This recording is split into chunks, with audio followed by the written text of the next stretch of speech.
the coaching world changed dramatically, not only during the pandemic, but it will also change after the pandemic. And of course, coaching online has a couple of question marks, which we're going to talk about today. But also, I know that many of you will now think, who's that guest you're talking to? Because anyone today pretends to be a coach.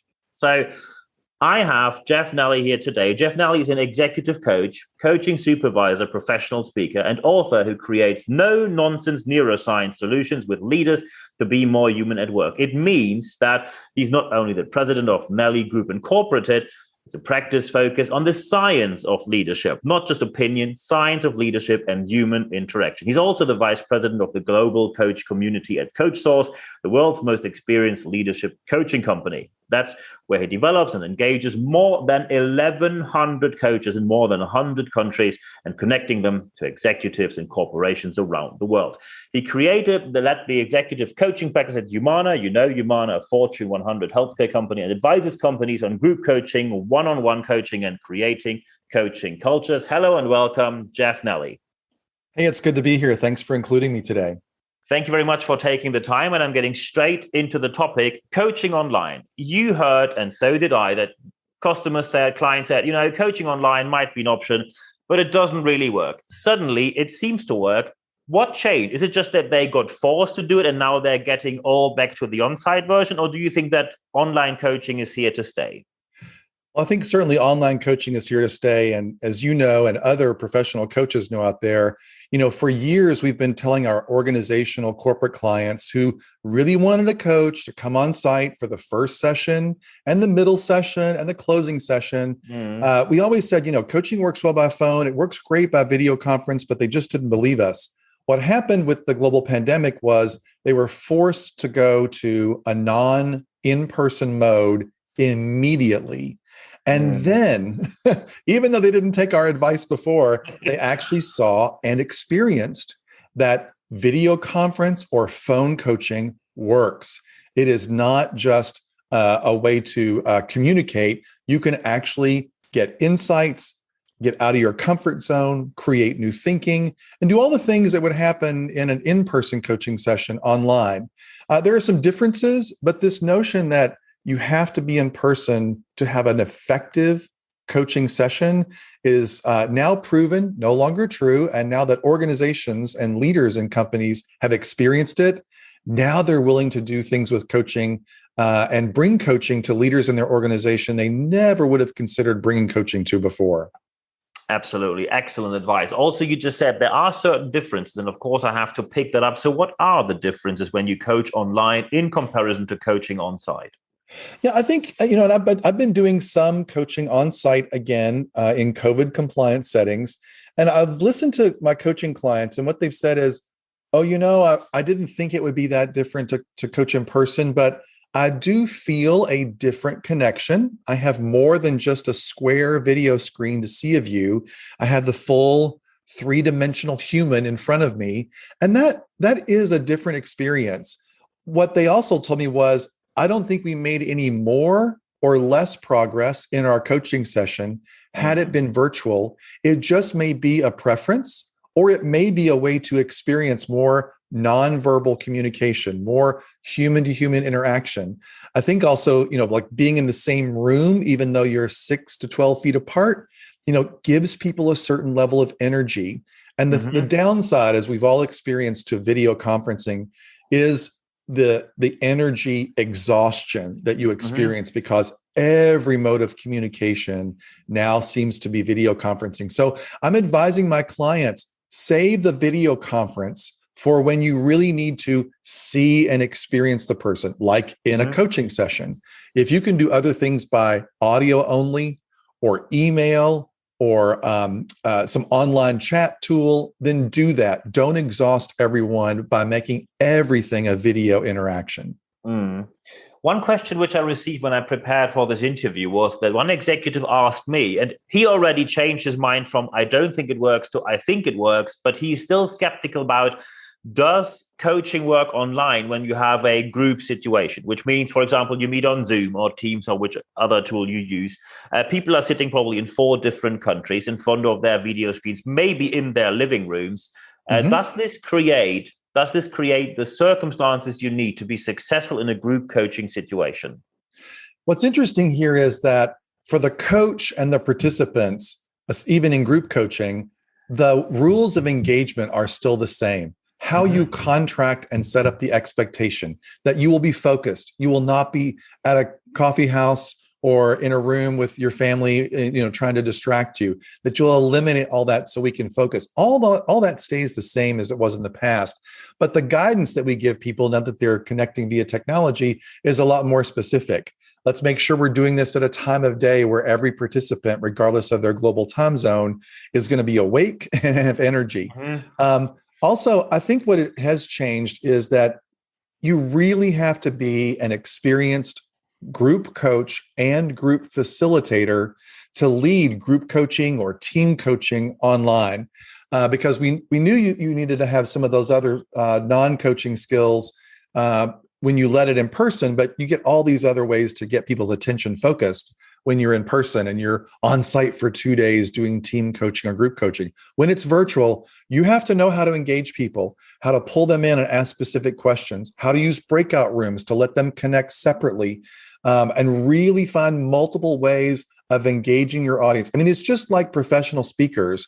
If you don't engage your coachees, you haven't engaged your audience and you just become a talking head. True. And no coach intends to be a talking head, and no coachee wants their coach to be a talking head.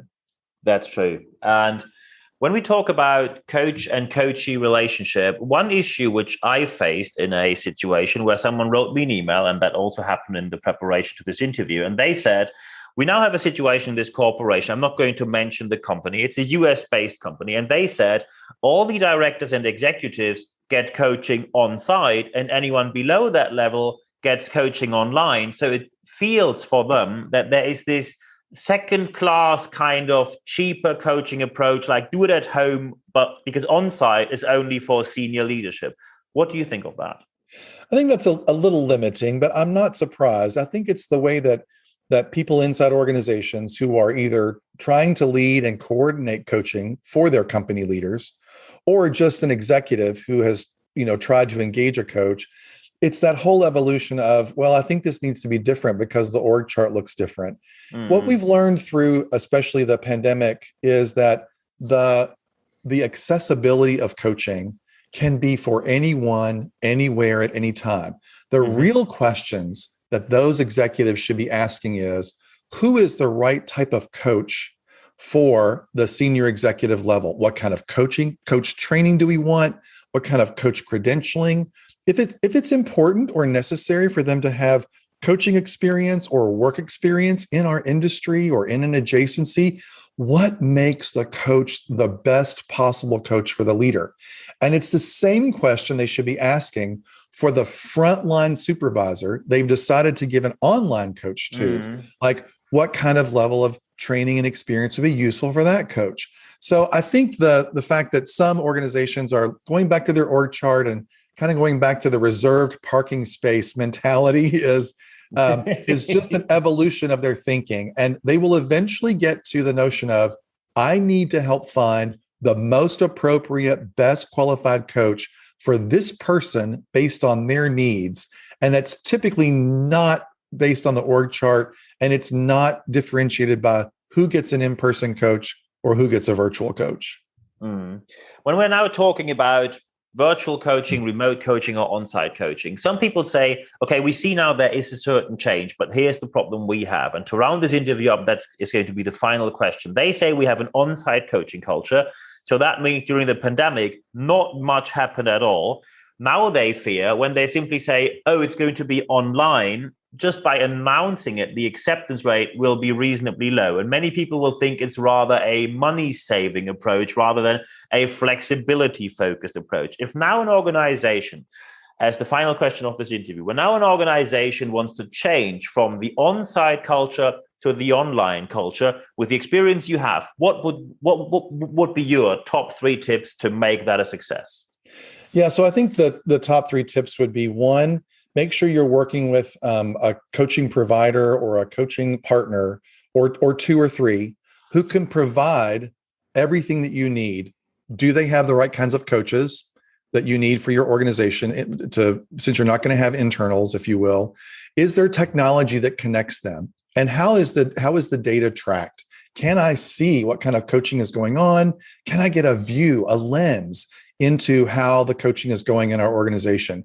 I think the whole notion that you are going to manage coaching and lead it, even though it's not going to be an internal cadre or an internal resource, all of that is still necessary. Who's coaching? What's happening? And how can I get some data or a dashboard on that is still really important.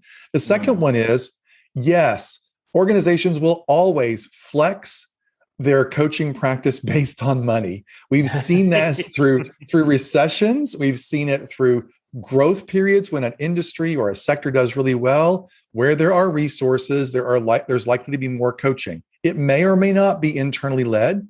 Yeah, in the 2008 US recession, what we learned was coaching did not decrease for upper level executives because they still had to manage and lead through the chaos. Yeah. Where it decreased was in lower levels where we're actually going to divest some businesses and these leaders won't be here.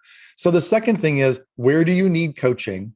Not which level, but where is coaching going to help you accelerate the business? The third item I would say is make coaching an investment. It is not an expense anymore. And I think organizational leaders know that as a result of the pandemic. They know coaches help accelerate thinking, changes in motivation, and shifts in behavior that cause the business to get better. And when they need leaders to accelerate all of those and shift and change, there's nothing like qualified professional coaching to make that happen. So I have heard organizational clients say, I may not be increasing my budget for coaching next year, but I want to take the budget that I have from last year. I'm going to keep it the same dollar amount, and I want to invest smartly. I want to invest intelligently in coaching. Excellent. I think these are the perfect final words for this podcast. We see the coaching world is an always changing marketplace, and it's of course quite hard to figure out who to trust and who not to trust. I can say from experience that I met Jeff I think we met in Indianapolis, Washington, wherever else, Denver, Colorado. Right. We basically met all over the world. So we had a true expert here today. It is important that your organization has a coaching culture and makes a coaching offer to your people. So at the end of this podcast, I think we just learned a lot from Jeff. So at the end, there's only one thing for me left to say. Jeff, thank you very much for your time. Thank you for including me.